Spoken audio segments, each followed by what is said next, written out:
veliki pozdrav za sve čitaoce Dnevnog nalaza od Adija Šošaja iz grupe Miligram. Evo jedna pjesma koja me proslavila. Ovako ide.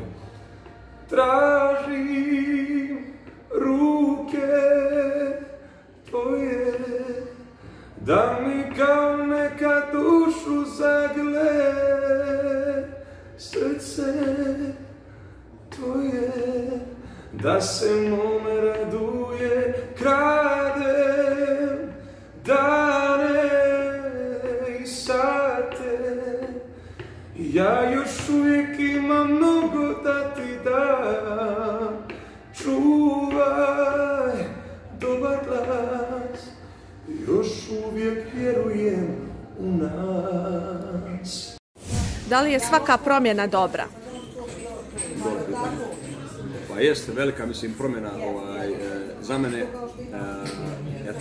band, što se toga tiče, to je veliki korak u mom životu, jer prije Miligrama ja nisam radio muziku profesionalno, ja sam pjevao za svoju dušu, prosto nisam planirao iskreno da se bavim muzikom profesionalno, ali tako sam nekako posložilo, jednostavno dobio sam ponudu koja se nije mogla odbiti, a i velika je čast prije svega biti dio benda, kao što je Miligram, tako da ja sam rekao yes.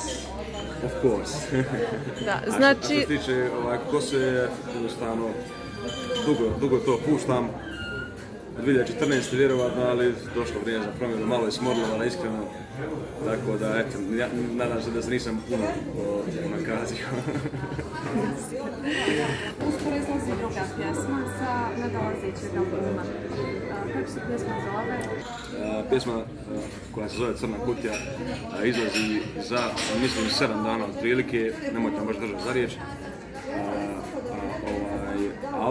Album, mislim, tokom ljeta, juni, otprilike, sad ne znam baš tačno, ali ćemo prije konačnog albuma ćemo izbaciti par singlova vjerovatno i onda vjerovatno tokom ljeta izbaciti čitav album. Kakvi su vam dojmovi u Miligramu? Sviđa vam se, dobro vam je, preselili ste se u Beograd? Jes, može se reći, mislim, još uvijek živim na relaciji Mostar-Beograd, makar sam puno više vremena u Beogradu trenutno, otprilike 3 sedmice sam gore, 5 dana sam u Mostaru. Bilo mi je teško na početku iskreno, ali nisam očekivao da će biti tako teško. Prije svega vrijeme je drugčije. Vrijeme je drugčije u Beogradu, nikad sunca nema. Bukvalno. To mi je onako najviše falilo. Naravno, fala mi i porodica, mislim, fale mi sada i prijatelji, ali mislim, to je posao, tako da šta je tu je, ali kako bih rekao, nije sad da mi Mostar fali nešto sad pretjerano, mislim, ja kad dođem i neki par dana nekako napunim baterije i dosta mi ga je više. I spreman sam za nove izazove. Bitno je da je u srcu. Tako je, Mostar u srcu i na Skype. Strašno. Da. Šta pripadnice ljepšeg pola kažu za novu frizuru? A to da. Pa, sviđa im se, mislim. Puno mi se više sviđa nego ona duga. Kad sam imao dugu kosu, iskreno, koliko god to žene, koliko god se priča kao vole žene, muškarci sa dugom kosom, ne vole. Odmah da znate, ne vole. Znači, od 25 žena i jedna otprilike kaže da, sve ostalo ne.